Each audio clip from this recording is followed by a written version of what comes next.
You're listening to the official podcast of the Westside Vineyard in Los Angeles, a community of individuals and families connecting with God to change the world.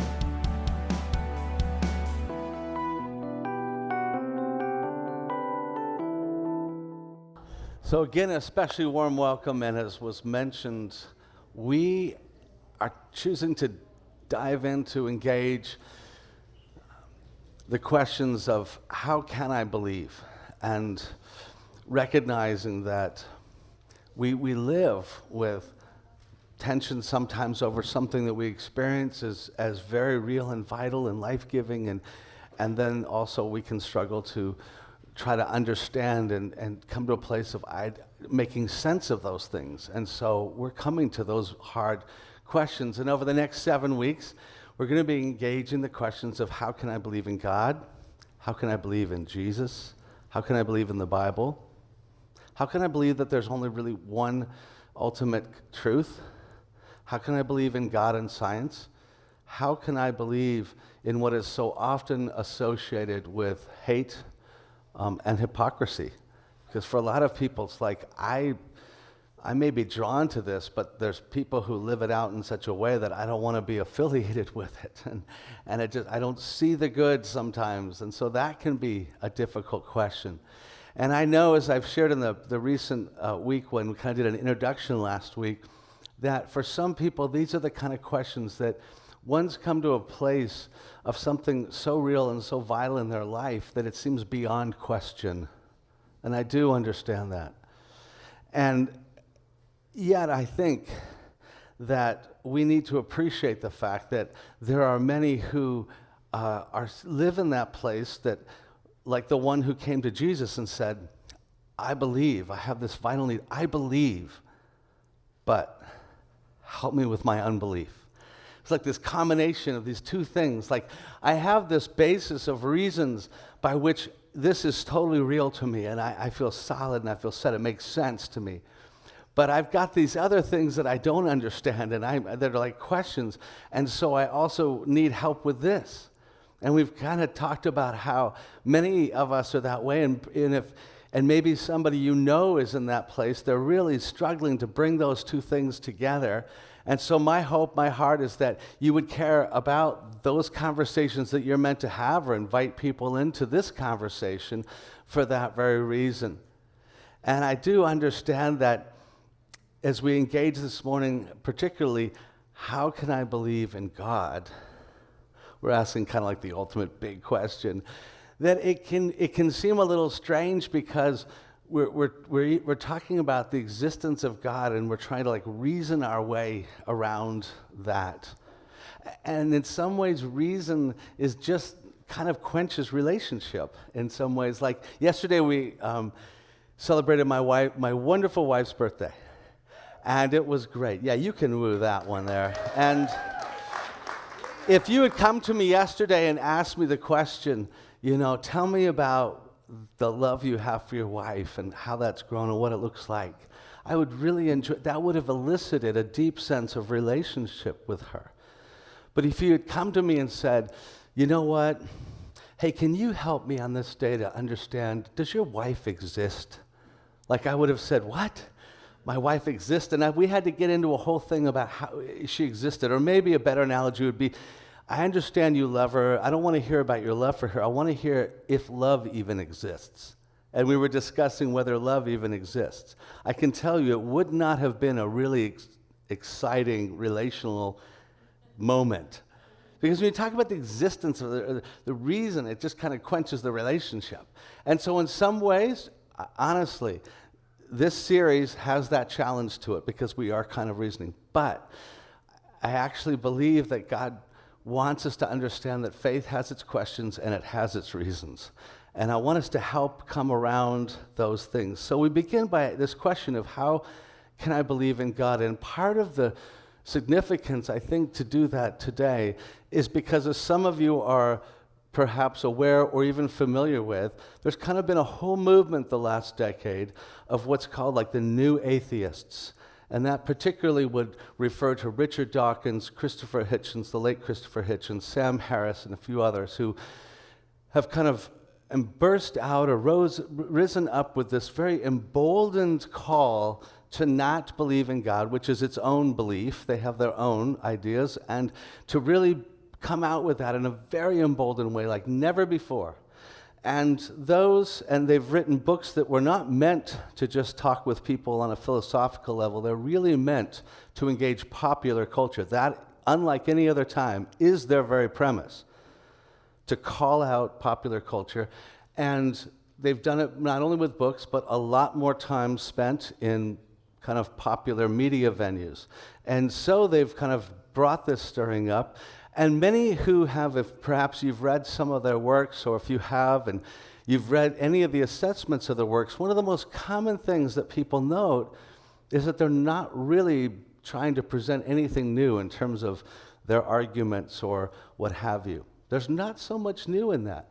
What tends to be new is this kind of emboldened, intense, if you will, really openly attack, that there's this sense of a condescending perspective on people who believe. And even their own colleagues have tended to say that there's something out of place in them. There's something out of place in their tone and their tenor, and even really kind of their points. They would even go so far as to say that there's something a little simplistic. And what's notably simplistic is that they're a bit simplistic in the way that they describe people's beliefs. And so they kind of create what many of us wouldn't believe about things, or what are secondary issues, and they try to make that primary and then just kind of be simplistic and challenging that. But also even simplistic about knowing what they know and what they don't know. And so when they kind of don't have an answer to something, they just say, we know that we're going to figure it out. Like they just have that kind of view of science and human reasoning. And so there's a bit of simplicity in the way that they tend to frame things. You would think that everything's figured out in life if you read them, and then you step back and go, I'm not so sure about that. And so I think that's a healthy recognition to have, but also you come to appreciate, I think, even though, that some of their vehemence, some of this kind of condescending tone, some of this attack on belief is really rooted in what they see as the ills, the dangers of what people do who make claims upon God. And I think that is something that we can find a place of agreement with. See, all of this emerged right after 9/11.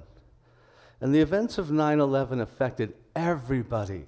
Not only in New York, not only in the United States. I mean, the whole world was impacted.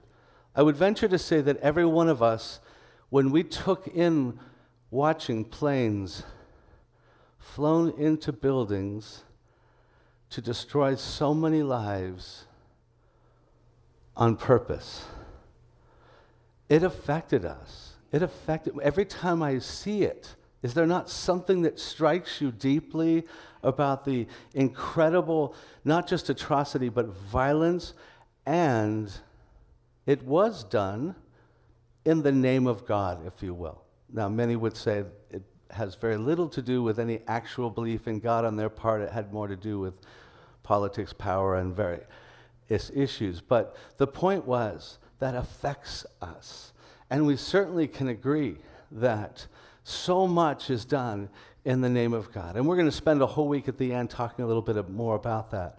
But certainly we would agree that there are wars waged in the name of God. There are people who pursue many things that ultimately, though, I would say, don't tell us so much about the existence of God as they do about human nature. And that's what I would disagree with them. I think when we see so much waged and we go, wait a minute, you're just trying to have your ethnic group dominate the land.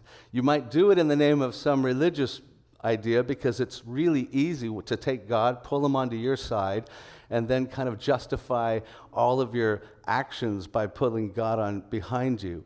But in the end, you're really just, isn't this group just really pursuing their own ethnic power, their own dominance, their own greed? I think it tells us more about human nature. And I think we need to step back and try to distinguish those things. And again, we'll talk about that more. But what's interesting is they talk of the existence of God. They do so with this framework of the idea that it's quite simple. And that somehow what we need to do is understand there's no God. Now let's start with that preposition and let's just assume that's the wiser. And that's exactly the opposite, I would venture to say and contend, for what real wisdom leads to. And it's fascinating that the scriptures, God never comes to humanity and says, let's talk about my existence and let me give you reasons for my existence. The Bible has no interest in it. The Bible does something very different. It starts with this grand declaration at the very beginning, and you may recall it. In the beginning, God created the heavens and the earth. The Bible begins with this declaration, not an argument. Essentially, the Bible is saying that your existence and mine is here because of what preceded us. This is our position, and this is how we got here. That's as much as you're going to understand, with a little bit more doused in, but not much more, because that's reality. And if you don't understand that reality, you will not understand anything else. You're kind of, right off the bat, you're going to miscalculate reality in life. You will not understand it. And this is why we go on and we read in the wisdom of Proverbs, it says, the fear of the Lord is the beginning of knowledge. And it doesn't mean fearing God because God is against us. It means God is for us, but he is the all-powerful one. So having an appropriate reverence, a reverence of finite, created by the infinite, a proper health of that. If you don't get that, you won't even really be able to have clarity in terms of what you know. So it's saying these great beginnings. In the beginning was God, and the beginning of knowledge is grasping that truth. And that's very different, and it leads to what I would consider to be the first point that I would want to make to us, and that is that our existence does not suggest that we are the source and the center of life. The whole grasp that we should have is merely to exist. We need to understand that we, as finite creatures, are really looking at the question of what is outside of us, what preceded, from where did we come? And the reality is that we are talking as finite creatures about what is beyond, what is infinite, what is different and distinct from us. And sometimes when we talk about the existence of God, we assume that God should exist in our world and we can measure him, and we're not talking about that.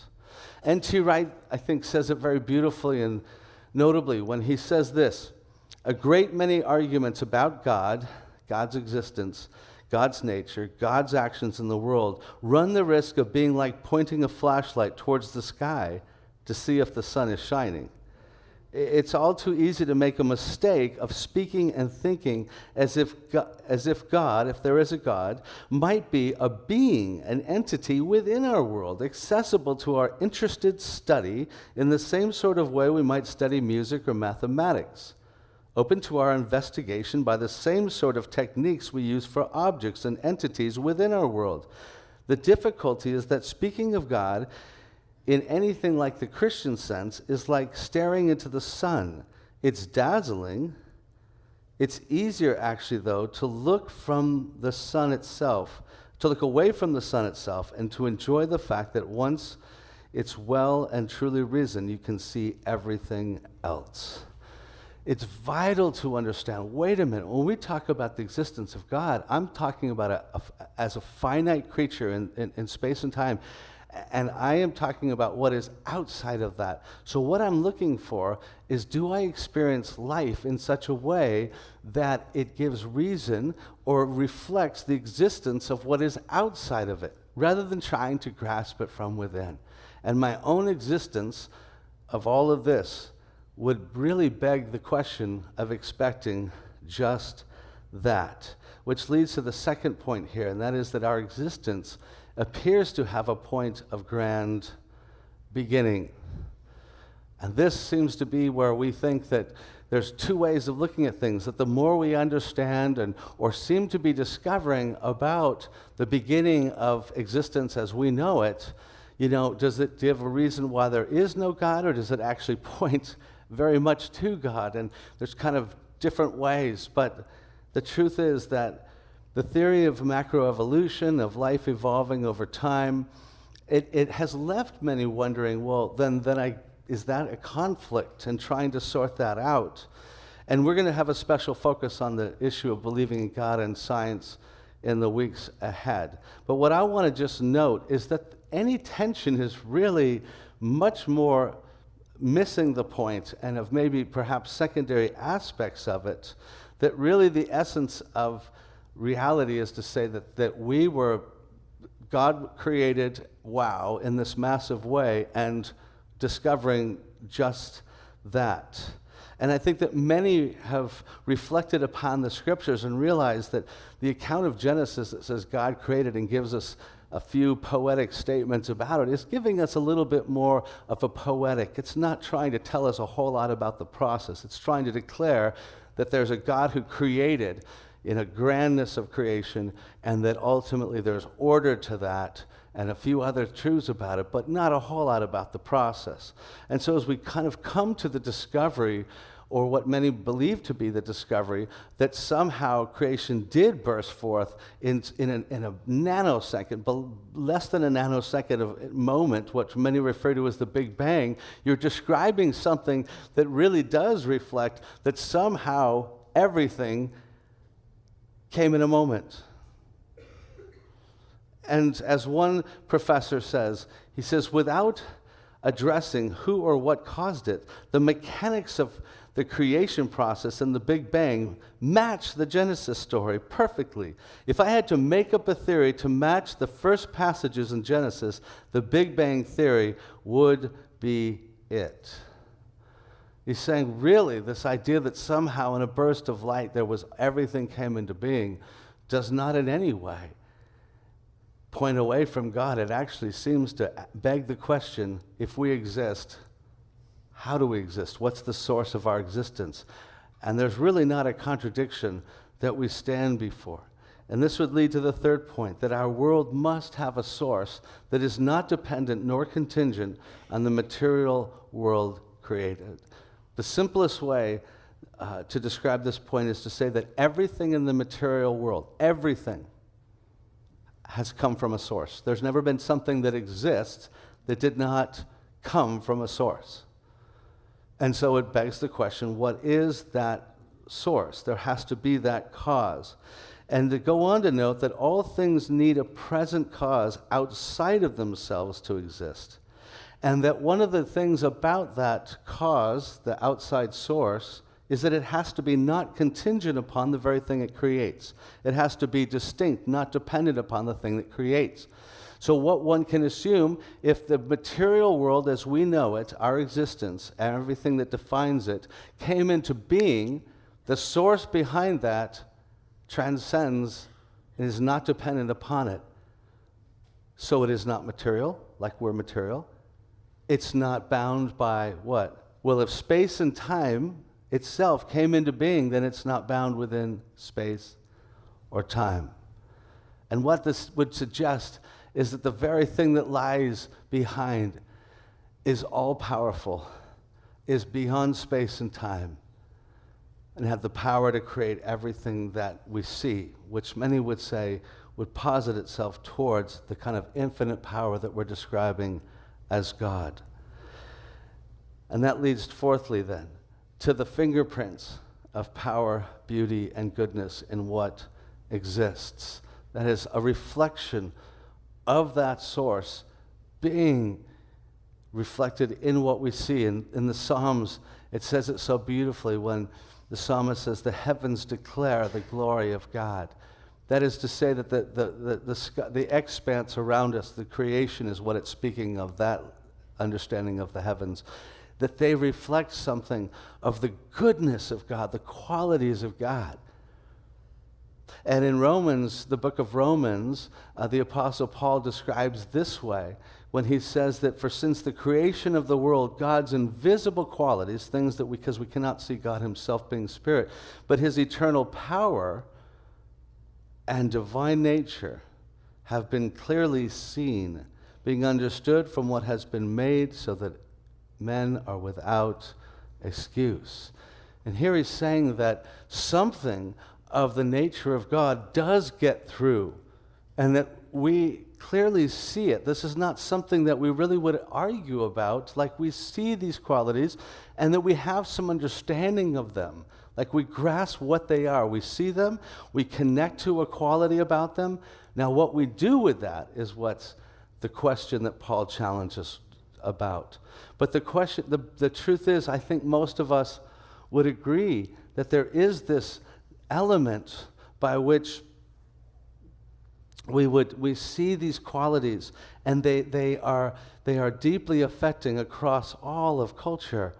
And so we see things like power and the vastness of everything around us. And is that not what inspires us, what helps us get a sense of who we are?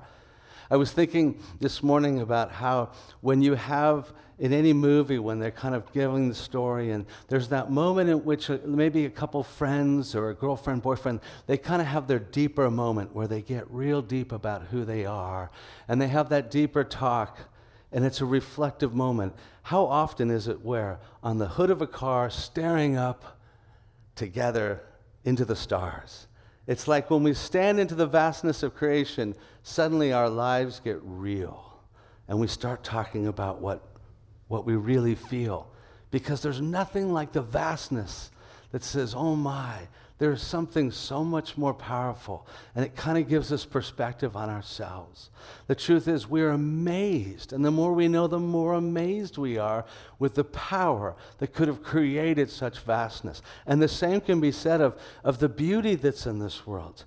There's a beauty that seems to grab us. There's a beauty that seems to fill us, whether it's a moment with music, or whether it's the beauty of nature. How often do people say, when they're getting close to talking about spiritual things, meaning, life and meaning and making sense of it, they said, yeah, I was at the ocean just watching the sunset. Or I went up and I was just at this incredible waterfalls, or I went to these mountains. What are we saying? We're saying that there's this common sense in which we sense that the beauty of this world makes us think about what is bigger and beyond. There is something of the fingerprints of God, or even goodness. We talk of how I was inspired because I met these people, and they're serving the poor in Africa so sacrificially. What are we saying? I see something of a decency, of a goodness that inspires me that maybe there is something bigger and better out there. These are what? The fingerprints of God. They are saying that within creation, there is that which speaks to us of God, his invisible qualities that are coming in us. And so, when we think of this, we think of the fact that, well, what does this tell us about it? Well, an interesting element of these qualities is that there's always a sense of degree. We're saying always that there's more of this here than there, meaning it's always a continuum, and the continuum of beauty and goodness and power suggests that there must be ultimately a best. If we start talking about what's better, like these people were more good, this was more powerful, this was more beautiful, all of that language suggests that there's ultimately an end, a perfection of such things is inherent to it. William Lane Craig says it this way. He says, in other words, we all recognize that, let's say, for instance, intelligent being is better than unintelligent being, that a being able to give and receive love is better than one that cannot, that our way of being is better, richer, and fuller than that of a stone, a flower, an earthworm, an ant, or even a baby seal. But if these degrees of perfection pertain to being, and being is caused in infinite creatures, meaning we have some element, then there must exist a best, a source and real standard of all the perfections that we recognize belong to us as beings. This absolutely perfect being, the being of all beings, the perfection of all perfections, is a reflection of God. Do we not know that to be true? Do we not sense it to be true, that the fingerprints of God are there and they point to what is greater? And this leads us to the whole idea of our longings, that we have longings that are deep within us, and they are longings for what transcends us. They are longings for what cannot be fully met within our experience itself. And that we as people need to take seriously those longings because they are something we know. They are something within us. And that all of our strongest instincts or longings themselves always reflect something that is there ultimately in reality, that its fulfillment is real. So the longings for food, your hunger, what does it tell you? You have hunger because there is such a thing as food. And you want sleep because there is such a thing as rest, right? And the desire for sex because there is sexual intimacy. And the same holds true for things that are non-physical. We all feel we want to overcome loneliness. Why is that? Why is that such a core part of our longings? Because there really is such a thing as companionship, of being known, of not being isolated, of friendship. And the truth is, we have these longings, and the longings direct us to what transcends us, what is bigger than them themselves. And so out of that, I would note this, that number 5, human life bears a longing for transcendence, a connection beyond the bounds of time and space. As I said, we, kind of going back, we are always drawn to something that is bigger.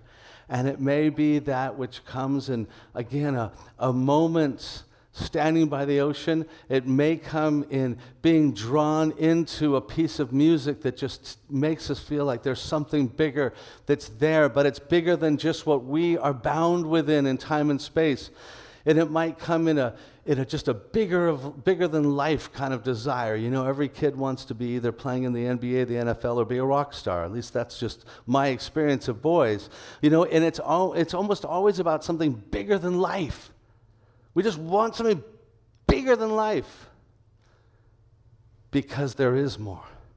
Because we were created to have that which transcends the boundaries of what we know in this world. And the scriptures speak of this when they speak in Ecclesiastes, saying God has planted eternity into the human hearts. God has placed in us that which is outside the bounds of the... It doesn't mean that we don't have to come to terms with physical and temporal death, but that there is another level of death we want to defy, that we don't want to be bounded by, that we weren't meant to know. And so it is that I think we have this transcendence for something more, that we are, as one would say, we at the end of the day, we're always returning to a motel, never to home. We're not home yet. And that is part of what one feels in their souls. I'm never quite there. I'm never quite where I need to be. And similarly to this, number 6, human life is drawn into beauty as a window to what we long to realize. C.S. Lewis said it so beautifully when he spoke of the power of beauty. He says, we do not merely want to see beauty, though God knows even that is bounty enough. We want something else which can hardly be put into words, to be united with the beauty we see, to pass into it, to receive it into ourselves, to bathe in it, to become part of it. At present, we are on the outside of the world, the wrong side of the door of these things. We discern the freshness and purity of morning, but they do not make us fresh and pure. We cannot mingle with the splendors we see. But then he concludes later by saying, but all the leaves of the New Testament are wrestling with the rumor that it will not always be so. Someday, God willing, we shall get in. There is something in us that beauty is enticing us towards, that we just say, oh, I just wish I could what? I wish I could fully experience that. And that points us beyond itself. Number 7, human life bears a sense of moral right and justice. That is, we long for the world to be made right. We are well aware that something is not operating, and we are not operating in a way that is right. You know, as soon as a child develops their voice and develops any sense of what's going on around them, one of the first things they will scream out, it comes early, like in the first few years, is, "It's not fair." Wow, it just kind of bursts out. And it's not very sweet. It's not one of the moments we like. And so we try to grow up and become a little bit better about the way we say it. But the truth is, it runs deeply in us. We spend much of our lives deeply feeling like things are really fundamentally not fair at times. Something's wrong, and it sets something off in us. And as we go through life and we see certain things that a child could never have tried to put together, it's not just about like our own little petty fairness. It's about something really fundamentally wrong. Like, this is not right. That is not okay. That's not acceptable. That is injustice. But to say such things, from where do they come? How can any of this come out of us unless it's making a reference to some kind of true good? And that is the challenge that we must face, is that we either live in a world in which there is some kind of true ultimate source of good, some kind of standard outside of ourselves that we can say is true about right and wrong, the way things really should be, or else we're just lost to the idea that it's all just making up our own versions. We have no right to expect anything or claim anything to be either right or good or just, because there is no basis. If there really is merely just a material evolving with no purpose, then there's no standard. Richard Dawkins himself, really as kind of the primary voice of kind of the new atheism, himself describes it this way. He says there is at the bottom no design, no purpose, no evil, no good, nothing but the pointless indifference. We are machines for propagating DNA. It is every living object's sole reason for being. That is actually an incredibly honest statement. He is saying, let's get down to it. That is all that you can say if this is kind of merely a material reality and we interpret it as that. And this is why you and I need to ask ourselves, is your existence and is your sense of what is good and right and how we should live merely that of propagating DNA? And the only idea of wrong or right is just whether it maybe serves that, some functional idea, not a fundamental one. And note here, I'm not saying the question before us is not, can people who don't believe in God be moral? They absolutely can be. Why they are is the question, but they absolutely can be, and they can be quite moral. Or it's not even saying that if you don't believe in God, that you won't be able to identify true moral good, and you can. But again, you have no basis for it by your own beliefs, because there is no basis to call something good unless there's some standard that you can refer to. The question is, what about that part of us that says no? And many people will kind of have an idea, well, I like what's being said, because you know what they're really saying? There's no rules. It's kind of cool. Like, hey, all my life I've been trying to I don't like feeling guilty, and I've been trying to shake off I think all the rules are made up by people and they're selfish, because a lot of things are made up for selfish reasons. So we love the idea of just throwing off rules. And so a lot of people might say, yeah, there's no absolute right or wrong. Right up until one is deeply injured by wrong. And then suddenly there's that moment that says, no, this is really wrong.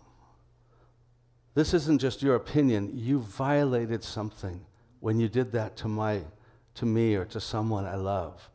It's wrong all the time, wrong. That's the truth, I think, that leads us to say there is that standard and there is God. And there's much here that we need to be, well, let me just say then, what needs to be clear is we can't refer to what's fair, right, or just if it all exists merely in a material world. Having said all that, these are merely ways in which we might say that the existence of God actually is reflected in my experience of life.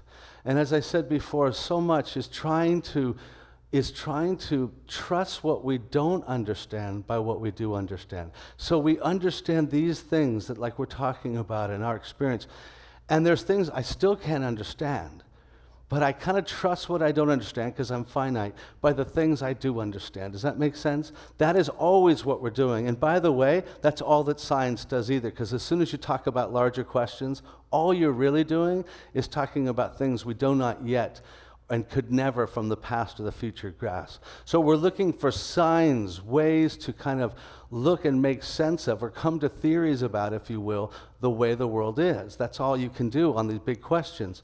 And that is what we're doing. And I believe that in the totality of our being, it leads to every reason to see that, yes, actually this makes sense on so many levels. But I'm going to add this last and eighth point here that's effective for me, and that is this: the person of Jesus as an encounter with what is true and trustworthy. Because as I go through the process, I still have many questions. I still don't understand. I still wrestle with. But again, when I have to try to trust what I don't understand by what I do understand, nothing is more profound than Jesus. Because when I began to look at who Jesus was, something changed me, it like affected me.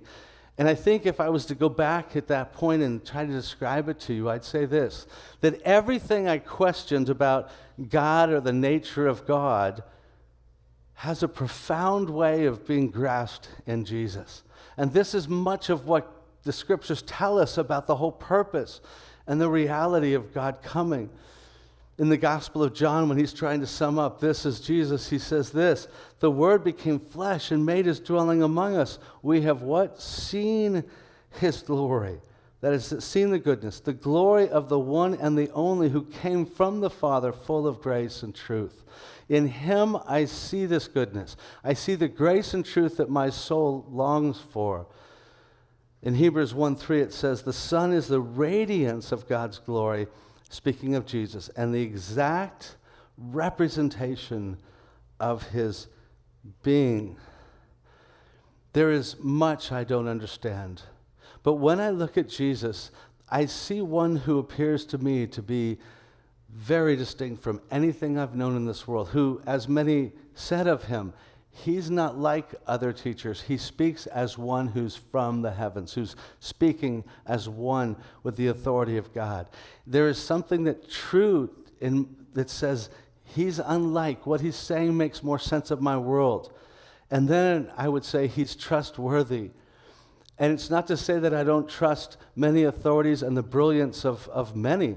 And even the men that we're talking about as kind of represent the new atheists, they are very bright and very bold, and I would never take that from them, but he is trustworthy because of who he is and what he says and how distinct it is and how much it perfectly makes sense of my soul, or far better than any other.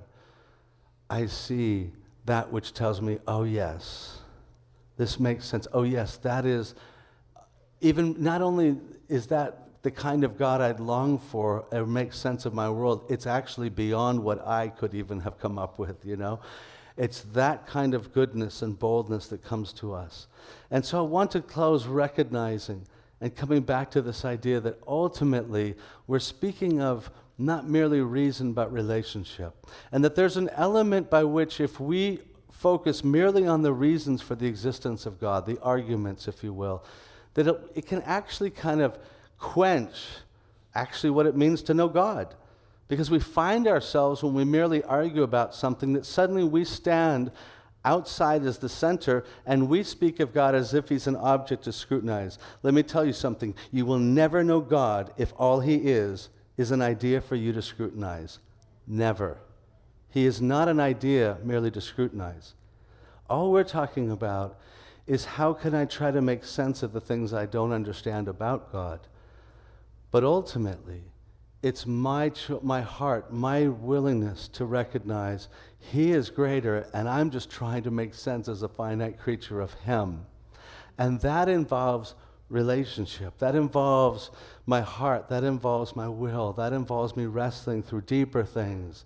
And this is what we're always invited to step up and meet Him in that moment. In James 4:8 it says, draw near to God, and He will draw near to you. It's an invitation to move forward and say, I don't understand, but I'm opening up my heart, my will to that. And yes, my reason is going to have to try to make sense of these things, but also I bring my whole self relationally with will and heart and with the humility of a finite creature into bear. And as I do, I think what we realize is that in our souls, that is the invitation that we've always had, that we, if we are finite in relationship to the infinite, then there is something here, as Jesus says, that will never be fulfilled, and we have it. Augustine, early follower, and he's wealthy, and he kind of has it all, so he's just doing life very decadently and trying to satisfy his life, trying to satisfy the deep things of life.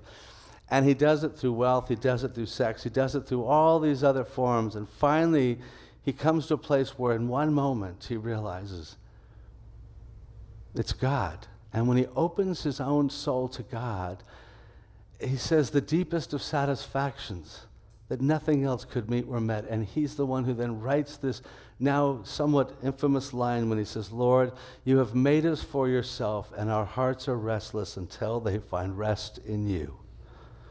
At some level, that is always what the invitation is about, not merely a decision or argument of reason, but my heart finding rest.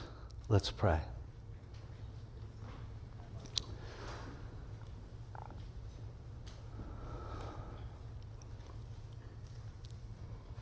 Would you stand with me? I want to invite you to stand if you can.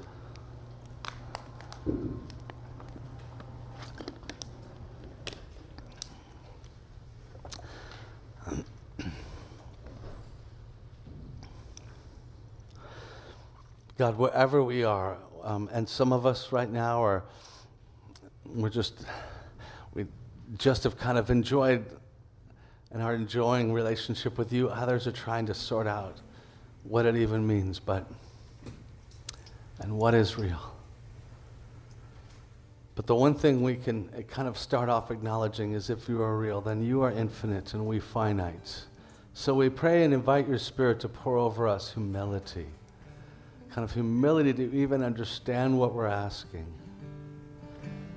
To not merely reduce you to an object of our own limited minds. To not merely to keep trying to relate to what we see in the physical realm as if that is the very realm we're discussing, and to realize that we're discussing what transcends this realm. We pray that you would pour over us the joy of knowing that there's more. To understand that our feelings make sense, and that our longing for right and our longings for beauty and all of this is because such things exist. I invite you to just lead our hearts, that even when we're trying to figure out what's it mean to draw near to you, that you would lead us in drawing near, opening our hearts and our minds, our heads and our hearts. And we stand before creation in awe.